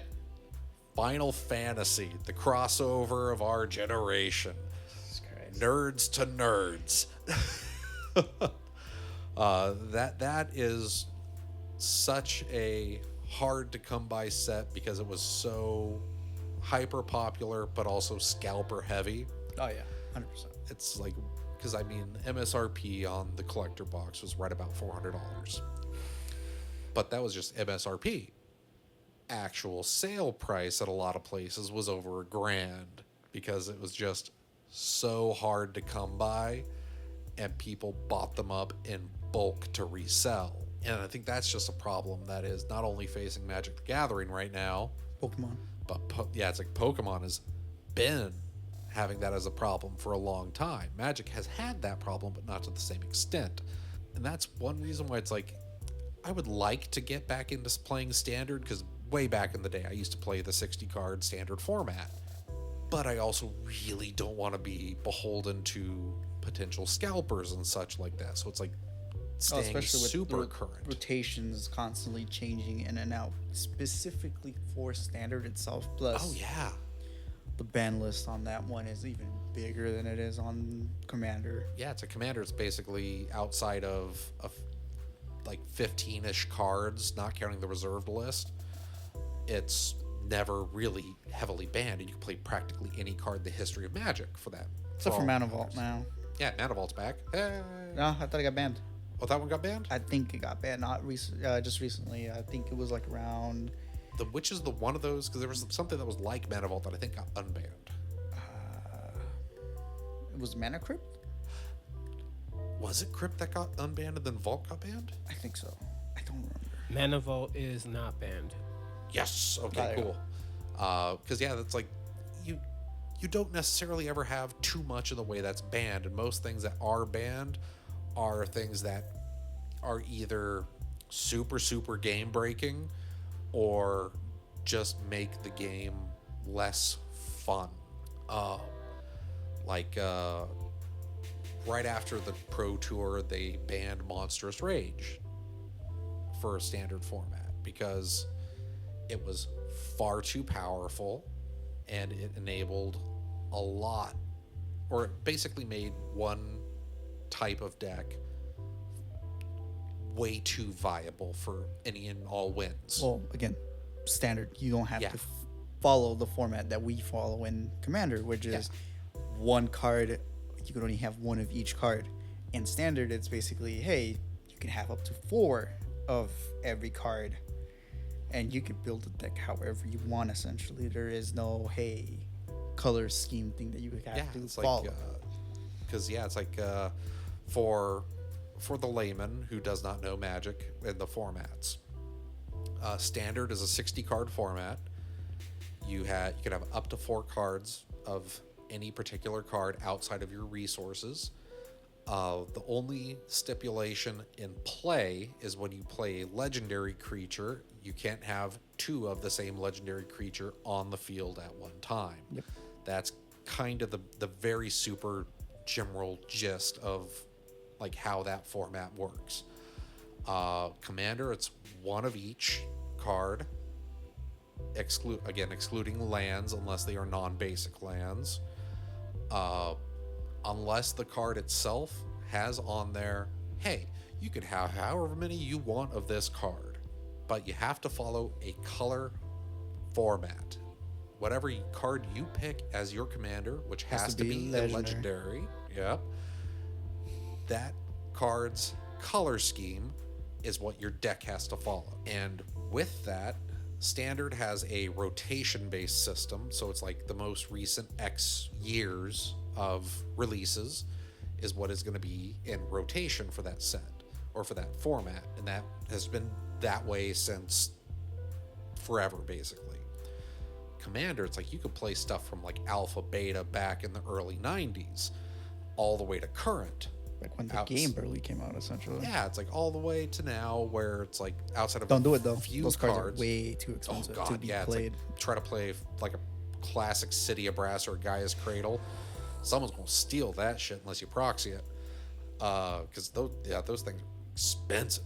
But yeah, you get this massive range in Commander. It's like, so it's a lot of fun to play. It's a good social game. It's not necessarily competitive. You can make it competitive. AKC. Yeah, CEDH. Yep. But you can make it competitive, but it's like it never necessarily has to be competitive when you play it. Standard is highly competitive. It's like your whole point in that is to build as optimized a deck to win as possible. Where Commander, you're kind of like, oh, let chaos reign. At least that's how I play it. What can I do for the lulz? And I mean, there's that one guy that we played against, which was Chaos World. Yeah, Chaos World. Tons of fun. It's like there's all kinds of just crazy stuff you can do as like a Commander player, specifically, that just don't necessarily work as well in a 60 card format. But with a lot of the recent expansions and such, it's like, even though Standard is the premier format and that's the money-making format, Commander has very much been pushed forward as far as like the leader format. the most popular format, and you're seeing a lot of cards and a lot of kind of like rule changes that cater specifically to Commander. Yeah. For better and worse, in all honesty. It's like, I do think that having more kind of rule sets and sets that do cater more towards Commander is fine. But like even back with the Final Fantasy set, I love that set. I think that it catered a little too heavily to Commander. It was basically a Commander set. Oh, and you have the cards that you even in the precons themselves can be turned into commanders. Oh yeah. Like in the amount of legendary creatures is massive now. And again, in standard format rules, unless you have something that says legend, the legend rule does not apply. Like specifically that line of text, you can't have more than one, like say Cloud Strife on the field at a time. And in a card game format where you get all 4 Cloud Stripes, which are different colors. True. Yeah. Well, actually, technically, you would still not be able to do that depending on how the Cloud Strife is named. You're right. Because if it has the same creature type and it has the same name, then technically Legend Rule applies. Oh, wow. Yeah, so it's like if you have the red-white and then the white-white, because I think that they're both legendary creature, human, soldier. Yeah. But the name would be different. Yeah, the name is just different. So that's where you kind of get it. Because one of the titles, which is the one from this set, which is I think the one you're talking about. Yeah, the like welcome set. Yeah. So it would be the white red one, which is the one you're talking about. Yep. Which in that one I think it's Planet Saver. Yeah, like Planet Savior or like something mercenary or something like that. And then you had the white one, which is just Cloud Strife. No, the white one was Cloud Strife, the mercenary. Oh yeah. And then red white is Cloud, the Planet Savior. Yeah, so it's like even though they have like the same creature type and all that, those two names different, so that wouldn't apply. So in a standard format that would work. But say if, because I think that there's a couple ones that have the same name on them. Like I think there's technically there's 2 Yuffie's, and I think both of them are just like Yuffie Kisaragi. I think it was. I think that's her last name, right? I think so. I don't know. I'd have to look it up, but I'll do it later. More so because I want to hear what Jose has to say about the magic. Yeah, it's like you have the 2 names. They're both different color combinations, but they both have the same title or the same creature type, I believe. So it's like technically those 2 would not be able to be played at the same time, even though the second Yuffie is a bonus sheet, and she's technically Yuriko. Yep. But which you finally got, by the way. Yeah, I finally got that. Through a trade. Yeah, it's like I was able to get that through a trade because that was the one bonus sheet that I actually wanted to get. And I opened 3 fucking boxes of the play boosters, and I did not get Yuffie. And then I got like several Sids, and we were out playing one night at local card shop, and one guy was like, "Oh yeah, what cards do you got? What Final Fantasy ones do you still have?" And I'm like, these ones. And I'm like, oh shit, he has Yuffie. It's like, yeah, it's like if you find anything amongst any of this, you still have to let me build that what is it? Not the Clive deck, but the Joshua deck. Oh god. But yeah, it's like he just went through and I was like, okay, yeah, just pick what you want. It's like, I want that Yuffie. Just pick what you want out of this. We'll do a trade 1-1. Cool. And yeah, it's like I had a Sid that he wanted, and it was actually one of the more rare Sids. So cool. Go. It's like I'll do a 1-to-1 trade for that. It's like I want that Yuffie. It's in the old art style. I want it. And on top of that, it gives me a good excuse to make it a Ninjutsu deck. Yes, that's true. But yeah, I could go much further, but I want to hear his words. So, yes. Jose, what are your words? I'm back. No, I was here the whole time. No, kind of zoning out. Yeah, he gets technical. When we get technical with Magic, he kind of just zones out a bit. Oh, yeah. And they get technical a lot. No, for me, so I am not the seasoned Magic player like you guys are. I think what 7 months now. Yeah, right about About? seven. Yeah, Seven, almost a 8 year. months maybe. Yeah, like 7 months or so. So obviously, I haven't been here for everything, but the one thing that I will say, this is like my only real gripe with the game, is they do not let their sets breathe. Yeah, that is actually Well, at pretty least for recent. this year, Well, it's just because last year, the fact that literally Edge of Eternity came out. yep, The next day, my social media was already getting flooded with Spider-Man. yeah, Spider-Man, Avatar. Avatar, yeah, and it's just like, and the annoyance for me, because again, I'm not that seasoned the player, is that each set has new mechanics, and it's like, man, I'm still trying to get down the other mechanics. Now there's this, and it for me sometimes it kind of off-putting to where it's like, okay, why should I bother, putting money into this set, because literally in 2 weeks, or not really literally, but you know, Feels like it. it feels like 2 weeks later another set's coming out, and that's changing stuff again. So it's like, why? Like, Yeah, it's like people will complain about Magic the Gathering and power creep. That's not necessarily the problem in my eyes, and it does speak to what you're talking about. I think that one of the biggest problems with Magic the Gathering is keyword creep. They're always adding more and more and more keywords to things, and a lot of times they're very much like Station on the new set. yeah, Station is crewing with an extra step, because instead of it being like, oh, I'm going to station this thing with, or I'm going to crew this thing with this creature for 5, it's like, instead of that, you're stationing it and you're adding the counters to the thing, and it stays permanently and it stays on. permanent, instead of like you having to do it every single time. So it's like, okay, it's crew with an extra step, but that's another thing you have to remember how it works.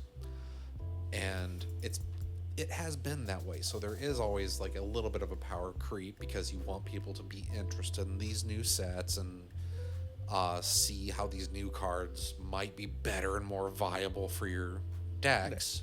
But I still need to get English. all cards those of the new Japanese ones. mechanics, all those new mechanics that they constantly put out, and then with the fact that they really haven't been letting the sets breathe lately, because I mean, Final we Fantasy had released not just like about a month ago. Now about Edge of Eternity. Now it's Edge of Eternity. Then you got Spider-Man next month, and then you got Avatar like right after that, and then right after Avatar, then you get like a month and a half, and then we get I think it's the Return to Lorwyn. Yep. And then you get, I think after that you get like a 2-month break, and then you get Strixhaven, because next year they did say that they're spacing them out a little bit more. But like, Yeah, because this one they went heavy on collabs. oh yeah, this year they went ham. I mean, like just in this year alone, there was Innistrad, Yep. Aether Drift, Final Fantasy, Edge of Eternities, then you're getting Spider-Man and Avatar. That's a lot of sets for 1 year. Plus, you also have to account for the secret layers that they added, Oh yeah, being yeah, the constant secret layer drops. Some of them are cool, but the Sonic it's like, one. It's cool. there's so many. And like last year though, it's like there wasn't as many drops, and there wasn't as many sets releasing. Even the year prior, there wasn't that many. But I mean, like back when I first started playing, it's like you probably got like 3 sets a year, and then at the last set I played at, what was the release of freaking War of the Spark? That's literally like the last, like when I last played before I came back to playing, it was War of the Spark, and that's where I kind of just stopped playing altogether, because I had left high school, and high school was the reason why I was playing Magic, because it gave me a grade in school, because literally my teacher was like, you learn how to play this game, I'll give you an A for the rest of the school year. And I was like, okay. it's like because frankly, it like the game is reading comprehension the game. Yeah, because it was really is. It literally was my English teacher. He was just like, I play Magic the Gathering here and there with some of the, some of your classmates. You come to the club and play. I'll give you an A for the rest of the year. And I was like, okay. Yeah, it's like when I first started, back when I was in high school, and even just before, there was 3 sets a year. And then you would get like an edition, which was the reprint edition. That's where you got the white borders. And so I was playing back like right after 6th edition, and I played up till just before 10th edition. And so it's like every 2 years would be kind of the standard block. At least that's what I remember it being. It was like every 2 years, like you'd have 2 full cycles. And kind of like in the past as well, you would have like story cycles. So you'd have like Odyssey, Torment, and I forgot what the last one was, but there was like a three set Odyssey block. And then it would move on to the next storyline. And that would be the next block. It would just further the overall story and the lore behind everything. It was about the lore. Oh yeah, it was like Odyssey, then Mirrodin set. Yeah, that was it. Because I stopped after Mirrodin. And I stopped before all of the, because when I stopped in the lore or the story, it was when Nicol Bolas was still kind of behind the scenes the scenes of everything. Because remember, War of Spark was technically the whole thing. But yeah, no, Nicol Bolas was still the main dude behind everything. And so I played for a while, and then I just stopped playing altogether. Yeah, it's like there does tend to be that point in a lot of card games where people either just push through or they just stop for one reason or another. For me, it was just I graduated high school. I had left Fresno for a little bit, and then when I came back, or when I left, I didn't take my cards with me, and then when I came back, I just never picked them back up. That was the whole reason I stopped playing. But and I'm kind of glad I started playing again, because it's nice to kind of have that little outside hobby. Yeah. Because if you have a good local scene, or you just have good friends that play. Shit, since you have tomorrow, we can. Yeah, we could actually play tomorrow. Yeah, Yeah, we could drag Jose. Yes. Because I'm basically free all day tomorrow, unless I have to move some stuff around. That's true. You might have to move things, but hey, you could always move cards. Yes. Always move cards. But yeah, it's like we could. Yeah, I think next week, depending on what day we decide to record, and if I get everything in properly, we could probably start cracking open some Edge of Fraternities packs, and we could maybe make like a little special episode. Yes. If anybody's interested, go ahead, leave a like, leave a comment, subscribe. Either or. On Spotify or on Spotify, Apple Podcasts, YouTube, yes. any of the above. Please do it. Do it. But yeah, no. Soulstone. Oh God, yeah. I think that'll be kind of the last one for today. Is people seeing that? Oh, we're definitely getting more Marvel crossovers in the near future, because they gave us the spoiler card for Spider-Man of the Black Soulstone, which implies that we're going to get the rest of the Soulstones later, which also implies that there will probably be an Infinity Gauntlet. Indestructible. The only other artifact that I know that is indestructible by itself is the One Ring. Oh yeah, the One Ring. Well, there's a couple, but this one's like a mana rock. Yeah. So it's an Arcaner Signet. It's effectively what this is, because it's 2-drop, taps for 1 black, indestructible, and you can bring things back from the graveyard with it for a cost. Yeah. So it's an Arcaner Signet. I do want the welcome decks. Oh yeah, the welcome decks actually look pretty cool. That'll be kind of nice. Get those. And on top of that, it's I think personally, my last thoughts for today relate specifically to the card Carnage. I do not like how they handled Carnage as really? as a card. I do not like that at all. He should not have been like. Let me pull this up here real fast for the Spider-Man set because I want to read this out. Okay, let's see here. Spider-Man, Carnage, Magic the Gathering. I will not lie. My favorite thing about this set so far, ironically enough, I'm not a collector of like action figures and shit, but I want to get some of the action figures because they come with cards. Oh, this is interesting because that's not the Carnage that they. There's a. Okay, some of these have got to be like fan creations. Dude, did you see? I'm looking at some of these. I'm like, that's not what I saw. Have you seen how much the collector booster is going for? The collector card, the pack, stupid like, amounts already, and it's not even out. Like $900. Yeah, I'm looking at it right now. Okay, here we go. Carnage, Crimson Chaos. He's a 4-drop, 2 colorless, a red and a black. 4/3 with trample.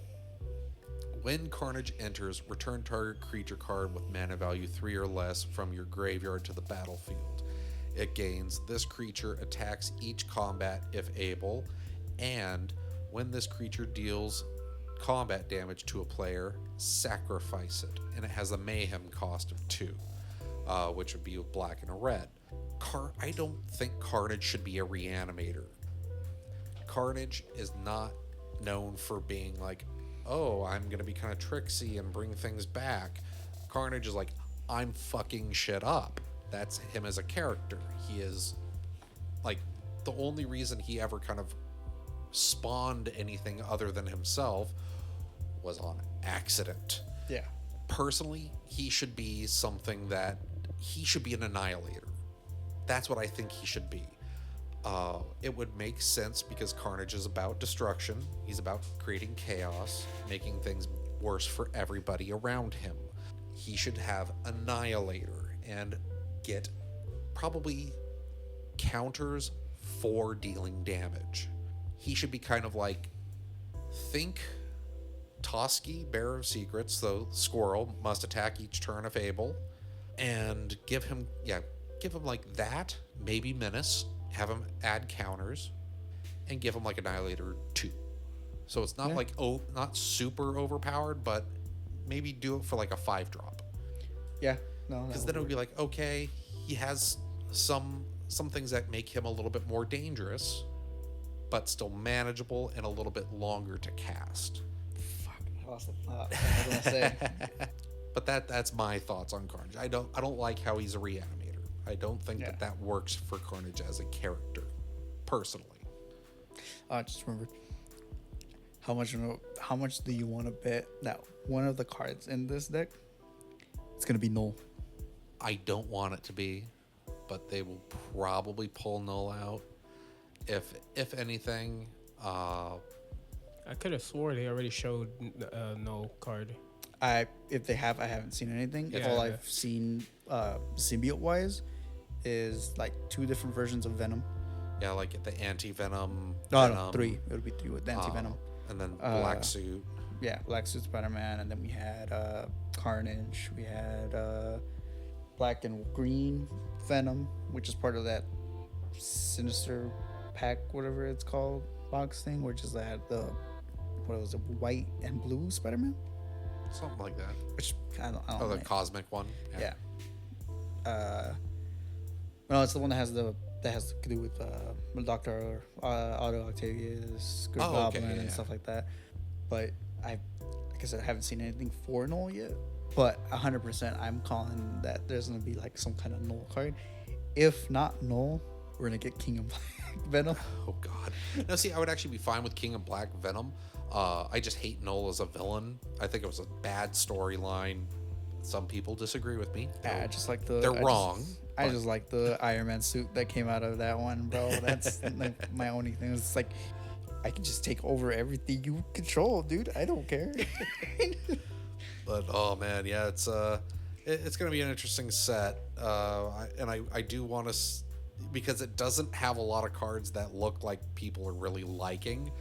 And once they showed the Soul Stone specifically, people were like, "Oh, is this just going to be a now Commander staple?" It's like, it's not going to be a fucking Commander staple. It's super situational. Yeah. It is super situational. Heavily. Because otherwise, it's just like, it's literally just an arcane signet for black only that's indestructible. And real quick, yeah, he's in it. Oh, is he? Oh, Yep. okay. Okay, interesting. Well, he's going to be kill on sight for me every single time because I just hate him as a character. I mean, It's I'll like make- you with that goddamn dog. First off, that card. yeah, man, he it's knows, just a corgi, bro. No, that he has armor on. That's never anything He just good. has a helmet. That is That's all he's armor. It's never good when an animal He's a has racer. armor. What's wrong with the racing dog? No. I mean, yes, he does have that counter ability where he grows every time, but it's just a dog. No. It's a little puppy. Just because of that, that's the only card that's good. That's the only card that's gonna have as an attacker for that deck. That's all they're gonna have. Because, like I said, Oh. my plan for that deck is literally just having planeswalkers and Yeah. maybe like 2 creatures. Also, apparently, the Spider-Man set will have another card called Grendel, Spawn of Null. Okay. A symbiote dragon villain with flying and death touch abilities. Yeah, it's the dragon. Yep, that's going to be the dragon of the set. And, well, still, Null's going to be my kill on sight just because, again, I hate that character. Now I just have to get that and get Null and just make sure you can't kill him. Like every time you try, it's Find like a way to They make better him add the sword, indestructible. the all black sword. Oh, well, they at this point, if Null's going to be in it, they're going to have the all black Necro Sword. It's going to be in it. It's going to be an artifact. It might be. How would be a flip sword where it's the all black, you have to attach it, and then the creature has to like die, and then Null comes out. You know, that might actually be an interesting way to play that as like an artifact equipment that once attached, if the creature attached or that it's attached to dies, flip it over, then boom, yeah, you get Null as your new character. It's like that could be a real interesting way to play that, in all honesty.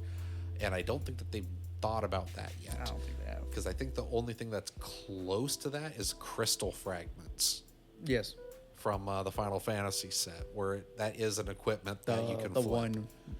one mono white. Yeah. And it's like attach it to this, but then you also have to pay about what 7?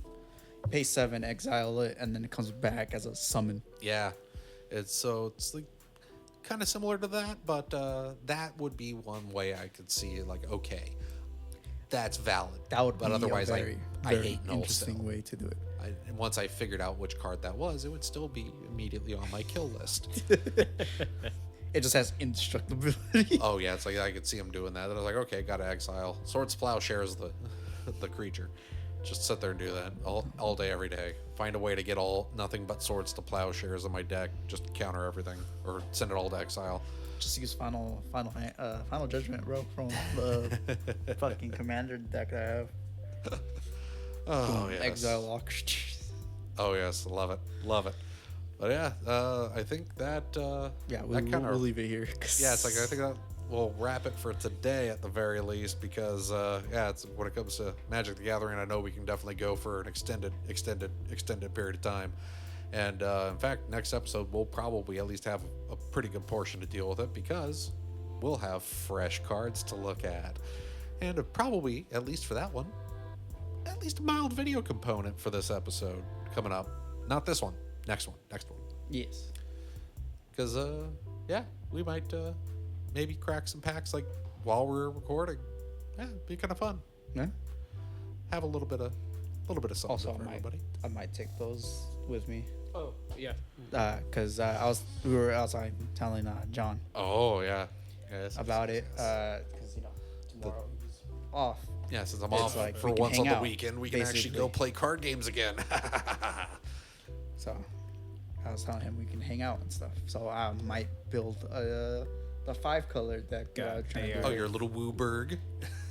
my Omega. These two, as you can tell, ladies and gentlemen, they are nerds. Oh yeah, hyper nerd. I am such a Yes. fucking hyper nerd. And literally after this, like I'm gonna offload our bullshit onto my laptop. I'm going to do a little bit of editing, and then I'm going to play Fantasy Life until I pass out because If none of my siblings are playing the PS5, I will most likely be on Rivals because Blade just came out. A Blade came out on something Marvel related. yeah, finally, the I'll Marvel remembers probably- Blade. I'll probably jump on Rivals with you. Just you know. That's like, you two are going to play competitive games. I'm going to sit there and I'm going to be a little farmer in a fantasy world. And then I'm going to Hey, go fight every- little every dragons that time- have big ass fucking heads. Hey, every time I try to tell you, hey, we got to go clean some stuff in Power Wash Simulator, you're always busy, so it's not my fault. Also, Well, I don't have Xbox Live. also, you could hop back on because technically I can play Luna, and Hawkeye gets a new power up because of Luna. Is it a simp power up? Yes. Your arrows become ice arrows now. Real quick, audience. So when we started playing Rivals, we convinced John to play. He was like, no, I don't really want to play it. It's too much like Overwatch. I'm good. We convinced him. He's like, okay, fine. I'll at least try it. First game, he picks up Hawkeye. Out of nowhere, he is one-shotting people, headshot left and right. And the whole time, me and Josie are just like, you lied. You played this game. He's like, no, dude, I've really not played this. But literally, he gets like MVP and this and the other. And then like 2 days later, Hawkeye got nerfed. Yeah, it's like all of a sudden Hawkeye gets nerfed, and I'm like, fuck this game. Technically, the nerf wasn't even that bad. Yeah, in all honesty, it really wasn't that bad. It was just a stupid fucking nerf. He's a sniper character. He's a slow sniper character. If you're getting hit by a slow sniper character and you're upset that your squishy character is fucking dying in one shot to no. a sniper rifle. I proved it with playing Black Widow. By the way, worst character so far in that game. 2 headshots back to back against a Psylocke and a sexual chocolate and snowflake. Hawk and Dove. Cloak and Cloak and Dagger. Dagger. Cloak and Dagger. Hawk and Dove is DC.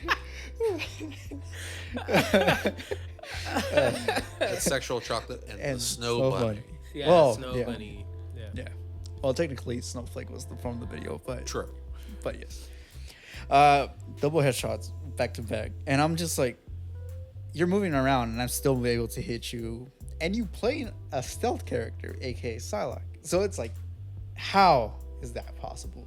And then I even killed one of the tanks that came up to me with her ult, which, by the way, her ult fucking sucks. Oh yeah.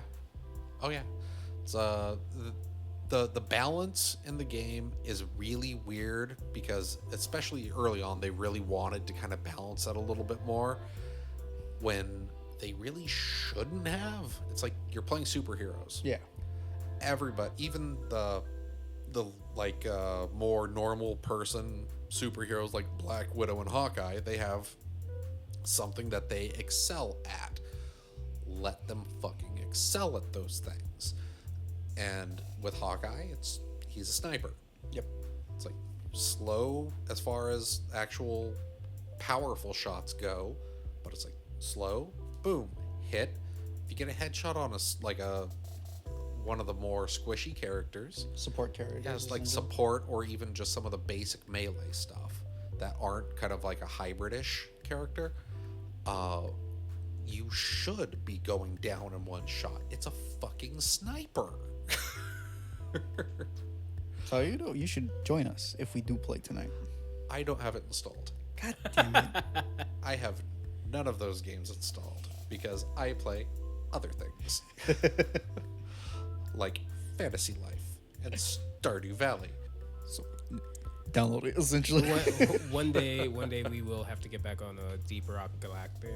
Oh yeah, no, absolutely. We'll have to do like a if we can kind of get things set up in here to where maybe we can have a couple small setups going. Oh, yeah. We could do like a Deep Rock Galactic episode where we not only record us but also record the game to a lesser extent, at least as far as audio goes, and we go for Rock and Stone. Yeah, I'd be down to do that. Just rock and stone the whole time. Oh, wow, look. Do it in character. Look, we're actually planning stuff. You guys, you'll probably never see any of this. No, never. No. It'll absolutely never happen. That said, we could also, and if anybody actually listens this far, here's a thought for everyone, because I know that personally we've thrown this around several times. Kind of a cooking episode. Oh. Yes. Where we can potentially maybe get some little tiny lapel mics and go out, utilize the kitchen, and do a cooking episode where we just maybe get some of you at home, send in what you'd like to see cooked, regardless of skill level, and we can attempt it to the best of our abilities and make asses out of ourselves online, both audio and in video. That could be a lot of fun. My money's on Josie burning himself with the frying pan. Somehow it's gonna happen. Wouldn't doubt it. But hey, that's all stuff for later. So, I guess in the meantime, thank you all for listening. Leave us some comments. Send an email to the email that we put in show notes, just in case you have any questions or you want to reach out, or send pictures of cats. That is also totally fine. And just no corgis. Yeah, no corgis. Unless Actually, it has armor. if you are, send that to me on my Twitch. But this has been the Shenanigans Podcast. I am John. It's been Josie. And it's me, Jose. And we'll see you next week. Music will be provided by Kevin MacLeod of Incompetech.com. And enjoy your night. And, as usual, get fucked.